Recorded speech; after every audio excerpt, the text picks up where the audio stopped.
Timbuk2 has two key values as a company. One is a focus on creativity, and the other is a focus on community. And the thing I think that's interesting about those two values is there are things that the world of mass-produced products really tries to beat out of product. So it's very difficult to put them back in. The workshop Timbuk2 is brand new.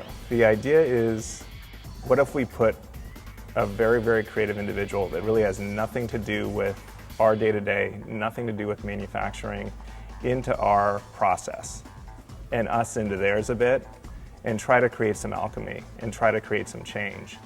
And I think the two things that I believe the workshop is charged to do is both make the Timbuk2 product offering more interesting, and also help us affect cultural change here. The workshop program is a program of bringing artists in to Timbuk2 to really rethink what a bag is. And we picked an array of artists who work in all different mediums. We're going to have video artists, installation artists, and each one of them is going to approach the bag in a certain way. We don't really know what that's going to be. And we're going to see what the results are. And then we're incredibly fortunate to have a factory downstairs. And the bags will be sewn right there, and the artists can see their bags come off the line. Some people might not be interested at all in contemporary art, but they might really be intrigued by a good bag and what good design is. And really, by people buying these bags, looking at these bags in stores, checking out the website, it's a huge, tremendous public art project. It's a very exciting collaboration for us in terms of what Timbuk2 hope to accomplish with their limited edition bag project, and what Headlands hope to accomplish in terms of interfacing with the community in a much more dynamic fashion. Pepin's going to come, we're going to give him an orientation, introduce him to the staff. It's very important that he talks to everybody and gets a sense of what Timbuk2 is.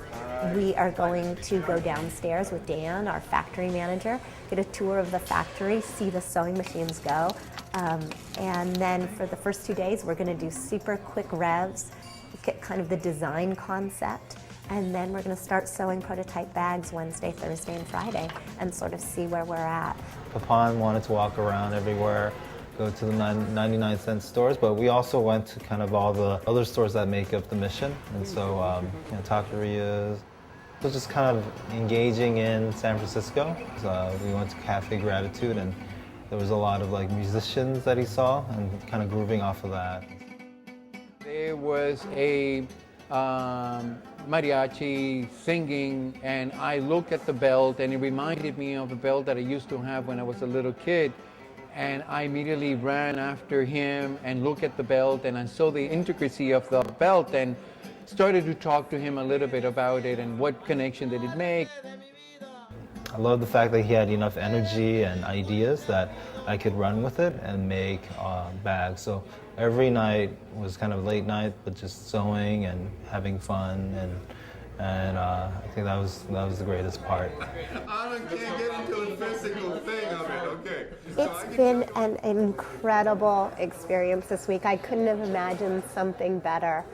Pepin came in, collaborated with the design team, took his ideas that have always been in museums, sort of managed so quickly to understand what Timbuk2's product is, and along with the help of Tay, the product designer, melded together to 4 prototypes, which we think it could go in any direction.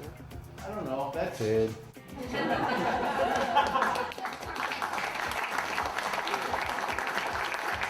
It's unusual for corporate groups like Timbuk2 and non-profit groups like Headlands to collaborate so intensively together on a creative process.